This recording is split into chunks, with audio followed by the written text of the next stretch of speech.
Challenge, next. In 1999, Michael Gallardi won 4 consecutive races to begin the touring car season.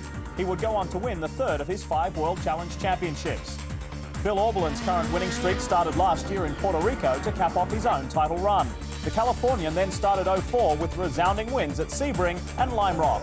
And if he captures his 4th straight victory at the challenging Mid-Ohio sports car course, he'll become the first driver in 5 years to accomplish that feat. See if Bill Auberlin can make history next on Speed.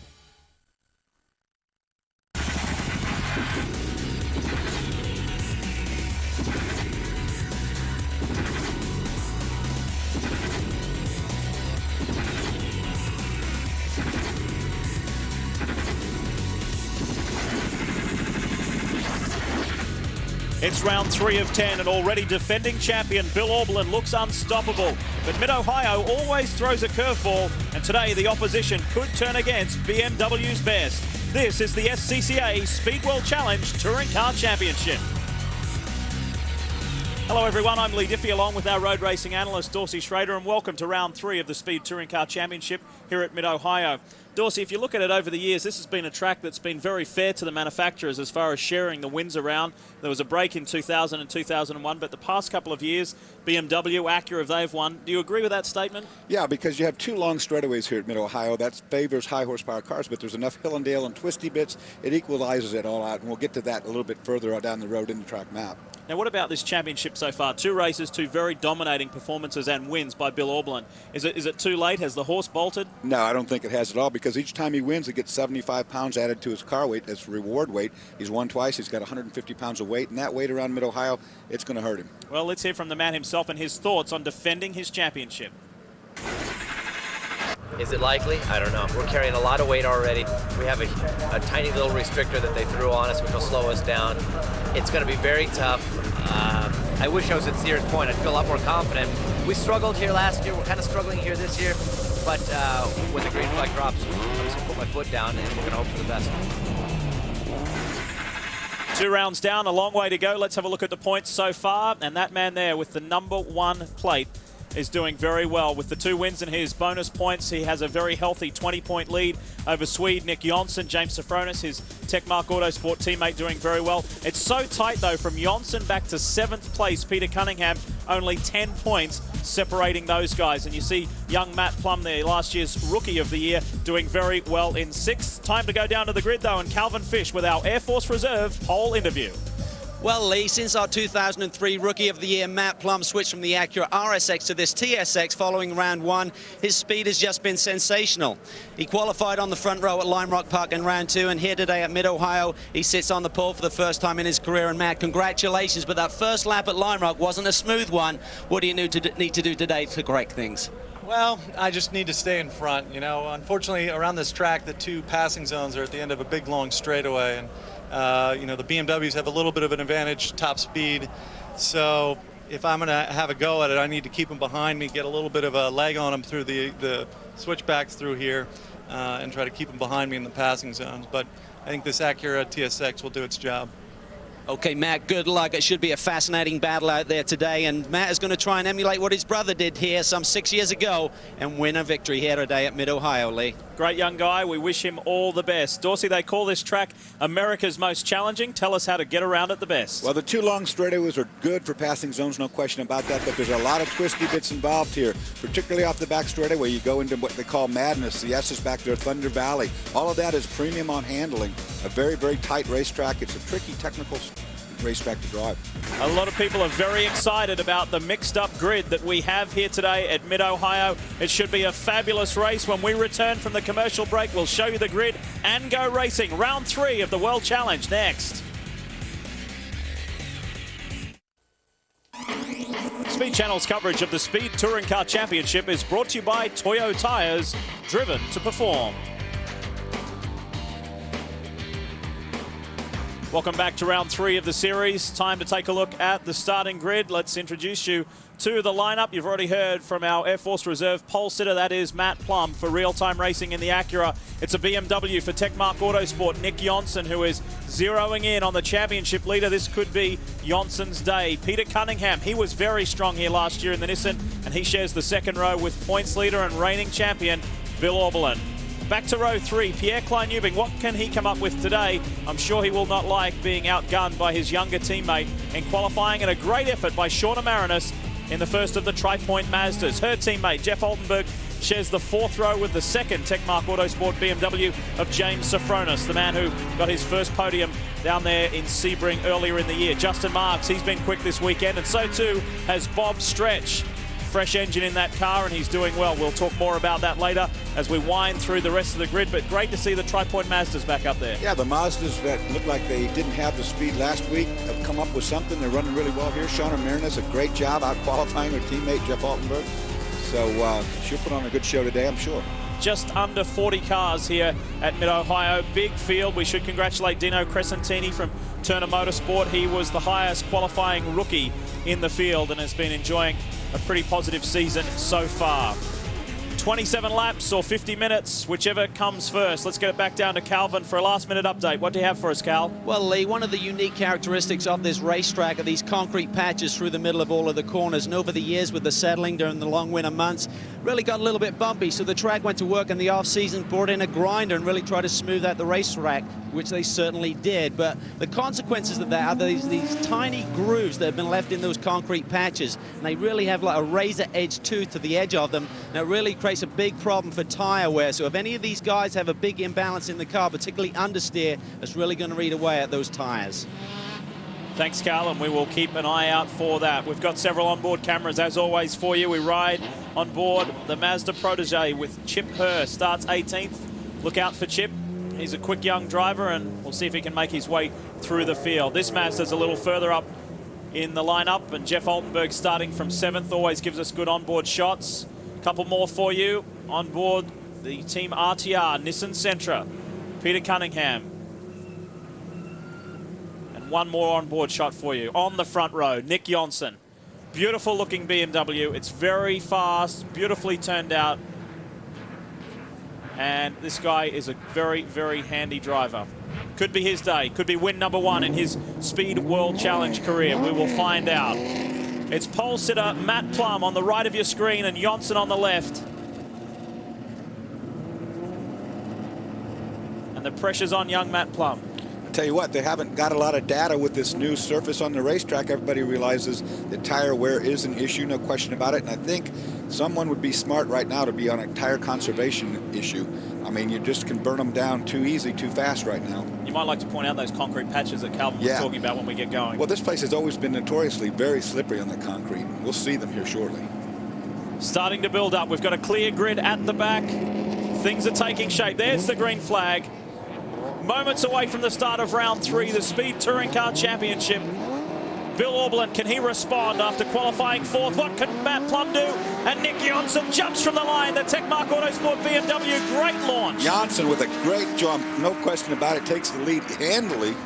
We're not even through the first corner. Look at the lead. Nick Johnson starts to stretch his legs very early. Matt Plum sits 2nd. Bill Oberlin is 3rd. And Peter Cunningham chasing the Turner Motorsport BMW already. We should say Nick Johnson was quickest in a couple sessions. Here's on board with Peter Cunningham. There's that concrete patch right there in what they call the keyhole. And that's what I'm talking about. If you slide across that, you can do a lot of tire wear. Now down long back straightaway.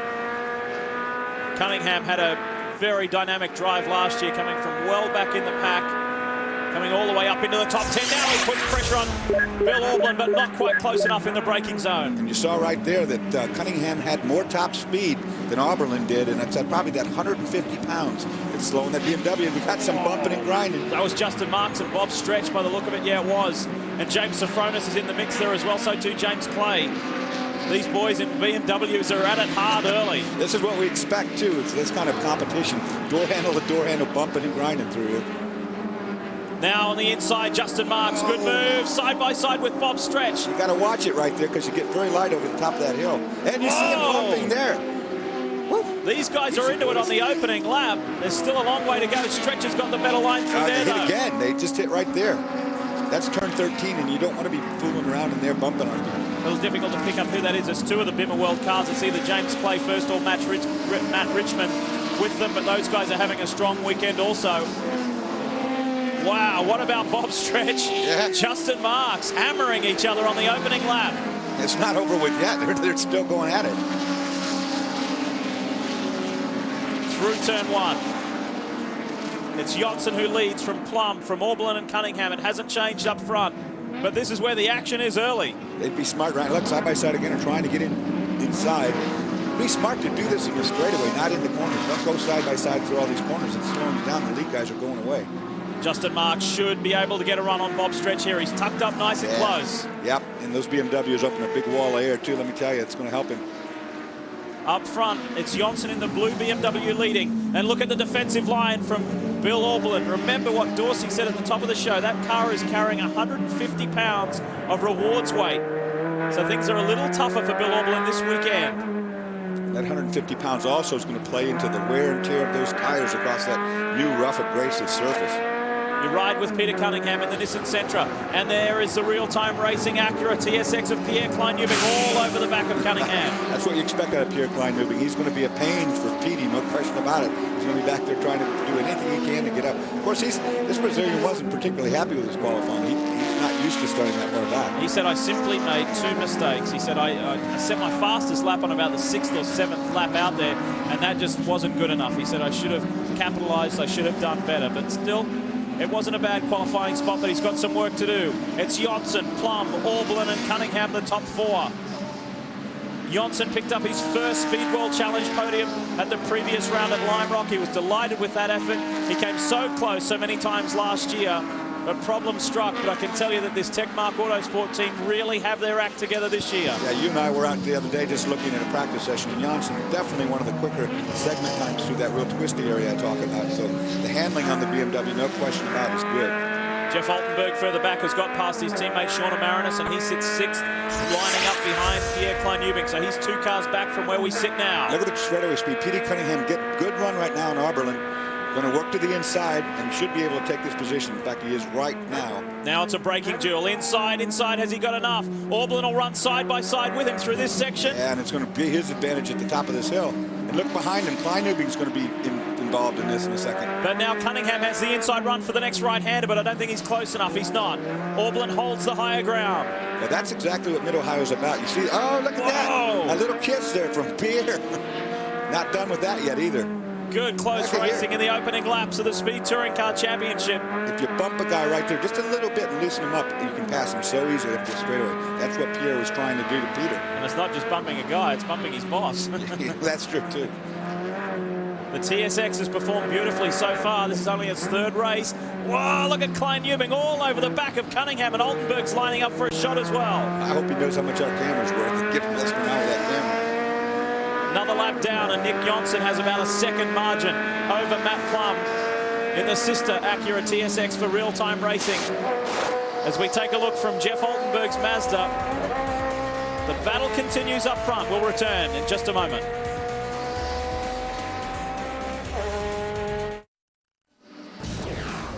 Each Monday at 7 p.m. Eastern, right here on Speed, it's NBS 24/7, the show that takes you behind the scenes from the checkered to the green, showing you the real world of NASCAR Busch Series racing, and of course highlighting drivers Casey Kane, Tim Federer, and David Stremme. NBS 24/7 Mondays at 7 p.m. Eastern on Speed. It's been a great start. He didn't start from pole, but he certainly started from the front row. Race leader Nick Johnson doing a top job. Still less than a 2nd margin between he and pole sitter Matt Plum. So the real-time racing driver not giving up on that battle. Those two still 1-2, and look at the margin back to Orblin and Cunningham. No ground gained there, so positions remain the same. And Klein-Newbing just easing up a little bit on Peter Cunningham. In fact, Matt Plum, for the last 3 laps, has been the quickest car on the racetrack, but not by a great deal. You're talking about a 10th here, a 10th there, but he's making a little ground in it. I looked in the rearview mirror and saw that gaggle of cars catching me. I'd be pushing pretty hard right now to get away. We welcome to the Speed announce booth Air Force Reserve Focus driver Mimo Gidley. Sadly, Mimo is not out there today, but the car was here earlier. I'll let you explain, Mimo. Yeah, we came out this weekend and we did the test day and everything went well, and we just had a problem with the motor, and it's such a new program, the parts are a little bit scarce, and it was major enough that we weren't able to fix it, so unfortunately I'm sitting here with you instead of out there driving today. The Tech Sport boys would be frustrated, I'm sure.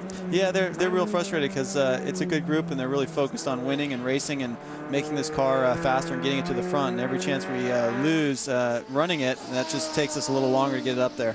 good. Well, while we enjoy this battle up front, you were in the middle of everything at Lime Rock, weren't you? Yeah. Having a wild old ride there. Yeah, I was talking to somebody about it today. It's like, you know, I don't know who I was racing because I'd never heard of him before, but I was definitely racing him. That's a good thing about this series. No matter where you are, you're racing somebody somewhere. Yeah, there's a lot of talent here, you know. I mean, I like the racing, and I don't care if I've never heard of who they are or where they're from, but, you know, it's hard racing, and it's a lot of fun.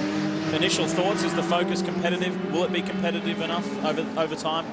Yeah, I mean, the platform itself is really good, and the car itself is real strong as a you know, stock off the line car, and it's just a matter of modifications and getting the right balance and getting a little more horsepower to the motor. But, you know, I think, yeah, with time, it will be competitive. And I know that our group, Tech Sport Racing, those guys are awesome. And with the support the Air Force Reserve puts into it, I look forward, and I think it's going to happen pretty soon. Justin Marks trying to put a move on James Sofronis. He's already got past Bob Stretch and left him behind a little bit. Now he starts to work on the first Techmark Autosport BMW. Sofronis, who started 8th, sits in that position. Justin Marks working him hard. I know you were impressed with the out-braking maneuver he did on Bob Stretch just before Dorsey, so he's on a bit of a charge at the moment. Yeah, he had a hard time getting by Bob Stretch, and he finally had to do a kind of a fake-out maneuver in the brake zone going down the end of the straightaway. Made it work, and once he got by, he's been able to open up this lead. So 2 of the Turner Motorsport BMWs in the top 10, and let's join Calvin. He's with the team boss. Down here with Will Turner. You won this race a couple of years ago, mate, but this cars are struggling a little bit. This 150 pounds of rewards weight is suddenly catching up on Billy's car. Yeah, you know, the rewards weight is doing what SEC intended it to do. Bill called in and said, guys, I'm doing the best I can. This 150 is hard to slow down, hard to accelerate, hard to get through the corners. I'm going to, you know, he's just hanging on, and like I said, he's going to do the best he can. Well, his quest for 4 straight is going to be a difficult one, and he's on a remarkable run. He obviously runs in many series, Bill Aublin. He's got 7 pro wins consecutive. That's an incredible run in all these different series, Lee. Yeah, he's running well at the moment. He sits 3rd behind Plum and Nick Johnson, and there he is, plus 150. And if you're unfamiliar with the SCCA Speedwall Challenge rules, what happens is when you win a race, you get 75 pounds rewards weight, and that's just to make it a little fair. Is that something you agree with, Mimo? Yeah, it's you know, it's a tough job, and I don't envy what the SCCA has to do because they're trying to make all these manufacturers kind of equal. And I think that's one way. It's hard to look on driver skill level, car level, everything else, but I think they do a really good job, and I think that's why the racing is so tight and competitive.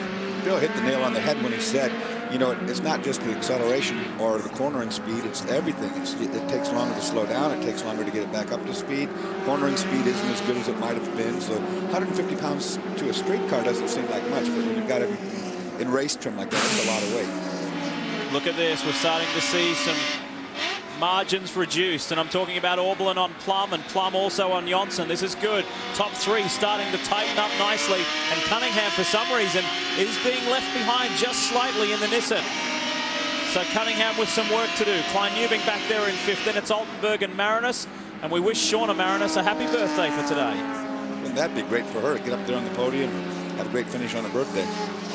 She's got some work to do. Behind those guys, it's Sofronis, Marks and Stretch. That's the top 10, and the best of the Bimmer World cars, Matt Richmond in 11th. On board with Johnson. Take a look, we'll watch Oberlin back there in the yellow car, 3rd back, and see how much that 150 pound really hurts on the straightaway. We saw with Cunningham that he was definitely a lot slower. Johnson doesn't have any of that weight, or not as much of that weight. It looks like he's the quickest in the straight line right now.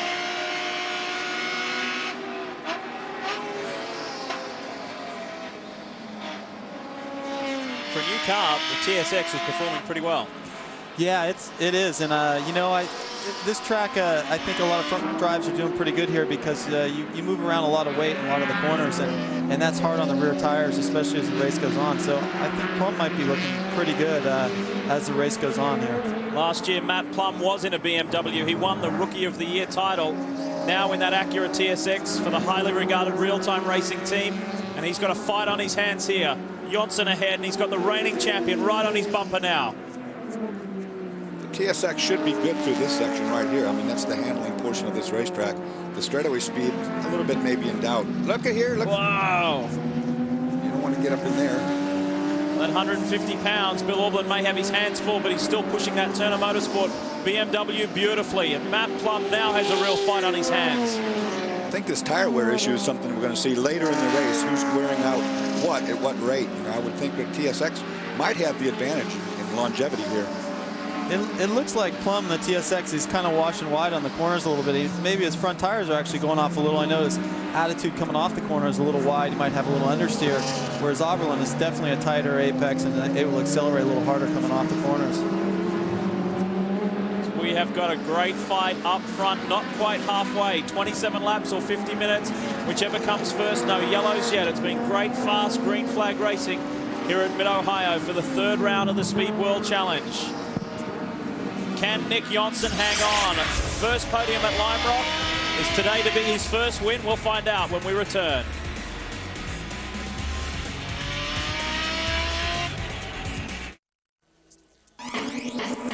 Speed Channel's coverage of the Speed Touring Car Championship is brought to you by B&M Racing and Performance Products, the world leader in shifter technology. Back in Mid-Ohio, and we ride with Peter Cunningham, a lock-up from Oberlin. He's feeling the pressure. Oberlin's been locking up every hard brake zone. He's getting under. You see it again right there. He might have flat spotted the tires, which causes them to lock up really badly once you've done that. See it again, the left rear. I think he's in trouble. I think he's got a good flat spot somewhere on the left front or the left rear, and every time he brakes, watch up here again, you'll see that smoke. There it is, just a couple wisps.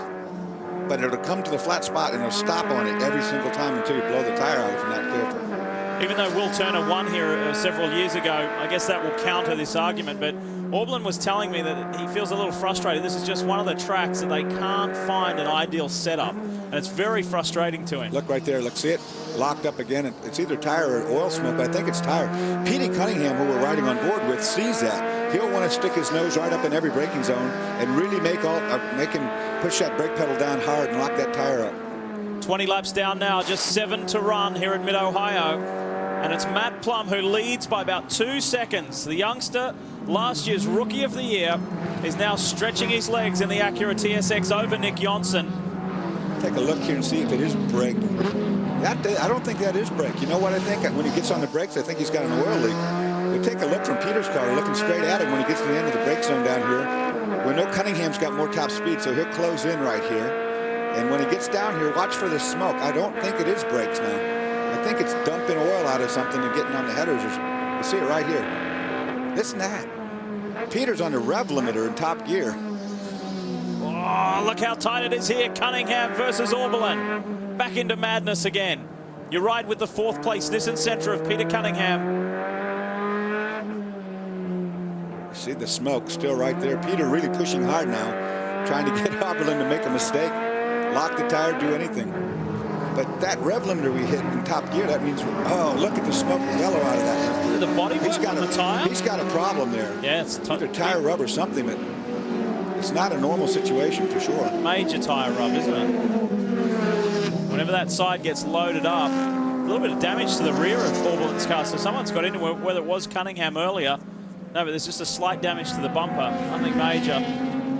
The Nissan is in hot pursuit. Well, the Nissan hitting the rev limiter in top gear means one of two things. Either it's really getting good runs down the straightaway behind this BMW, or that Peter Cunningham really cut the gear ratio really close to get jumps off down the straightaway. Frustration at Sebring for Cunningham and the RTR team, finishing 13th after some gearbox issues, but then pounced on the podium at Lime Rock, finishing 3rd. Let's get an update on the Turner situation. Here's Calvin.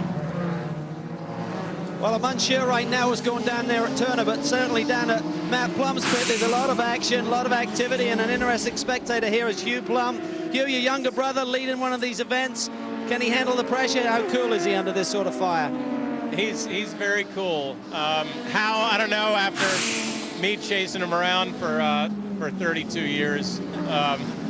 No, but he's very cool under pressure, and looks like he's got a pretty good gap right now, and I think he'll be able to hold on to it. Well, there you hear it. He's done it here before, maybe his younger brother, Matt. He says there's only 4 years in it in age. I think it's a lot more than that, Lee. What do you think? Yeah, he's kidding himself.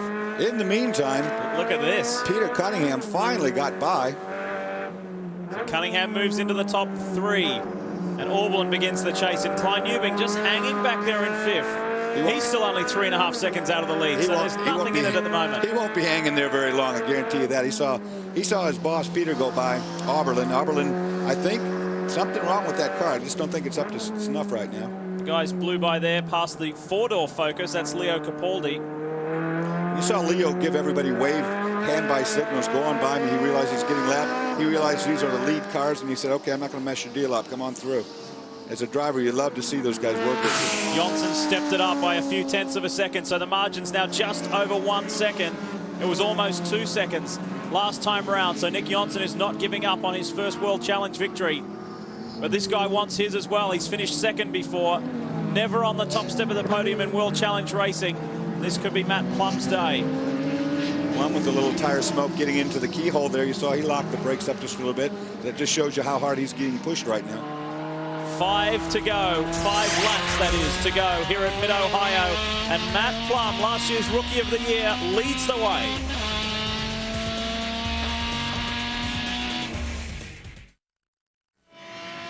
Welcome back to Mid-Ohio. You just caught out the left-hand side there. Leo Capaldi in the Ford Focus spinning, and he is beached there. This could bring out a full course yellow. Now I think he'll get out. Okay. He's going to front-wheel drive his way right on out of there, and that's good. Nice work. So that saves us the yellow. What a way to come back with a car spinning in your face. Yeah, that's good. Look at all the mud and debris, though, that he's bringing on the racetrack with him. Nothing you can do about it. He's moving offline. That was good. He moves across to get the dirt someplace other than the line to be in.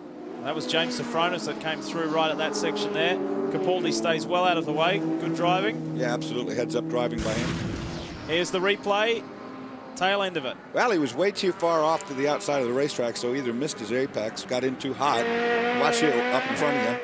Misses the apex a little bit there. Now he's in a little too hot, locks the brake up, off into the grass he goes. That was on board with Jeff Altenberg just as we came back from commercial break.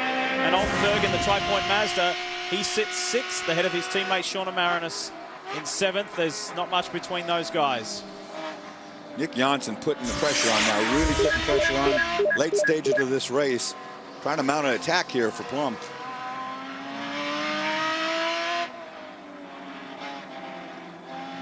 Matt Plum hadn't had a pole position since his days in the Barber Dodge Pro Series back in 2001. So he was all smiles earlier today after qualifying. Great to see so many people in the paddock too coming up to congratulate the young guy.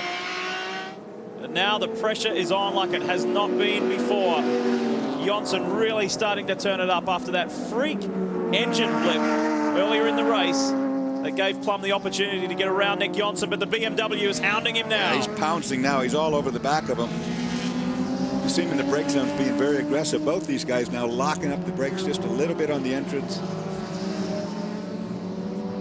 With 3 laps to go. Tires could be an issue at this point. You know, we talked about tire wear and who was going to run off. But right now, though, as Johnson's the quicker car. They ran a 37.1 for Plum to a 36.5, so a full half second quicker. There's about a 2.2 second margin back to Peter Cunningham. Can he make that up in the last handful of laps? We'll find out. Aublin maintains his fourth ahead of Klein Newbing.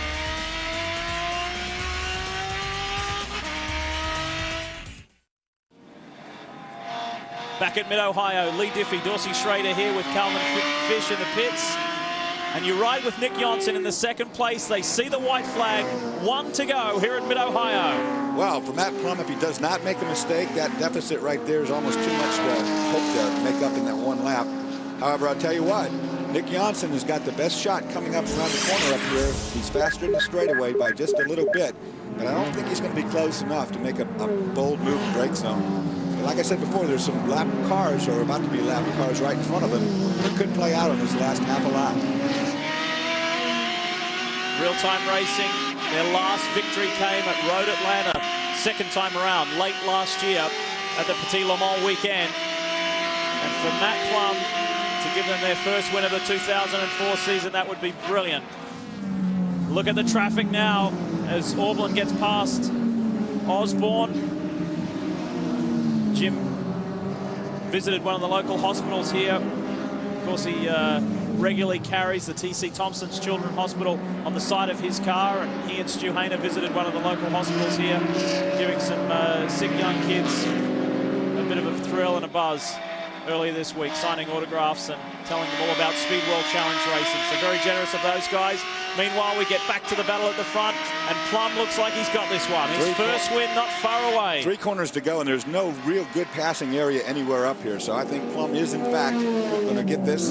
Goes by a lap car there cleanly. That seals the thing right there. One more turn to go.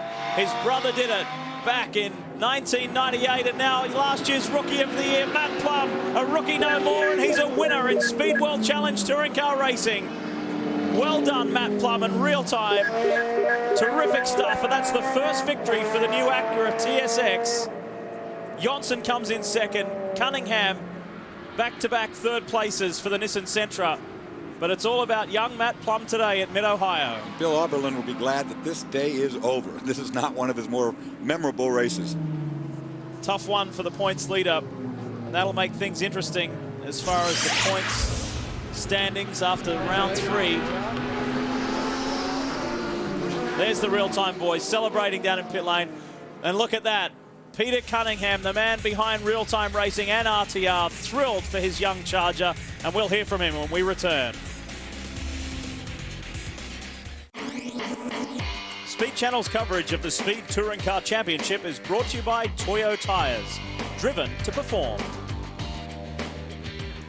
Welcome back to what has been a wonderful day here at Mid-Ohio. Beautiful day weather-wise, and a day that young Matt Plum will remember for a long time. He's with our Calvin Fish right now.